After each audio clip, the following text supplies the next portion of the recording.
The Bible says, even though the righteous fall 7 times, every time God will help him up. And we have this thing, especially the last 15 to 20 years, we have to do with cancel culture. People are so easy to tell people, no, you did this or you said that, so now you are cancelled. You can't do it. People have lost their jobs for things they did when they were teenagers. Who of us didn't do any stupid things when we were teenagers? People wrote stuff, did stuff, and now their lives have changed in the meantime.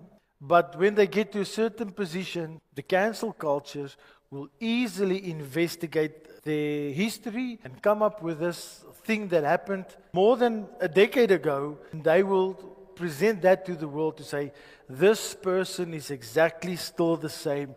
And they would fight to get people out of positions, to break people down, and not to give them a second chance at all. We live in a world that is ruthless when it comes to second chances. You have one shot at making it, and if you mess up, it's gone. I can name a perfect example. Just last night, the Springboks were playing Argentina. And halftime, the score was level. I know of people who started sending messages, maybe it's time for Rassie Erasmus to pack his bags. And that's how bad it is.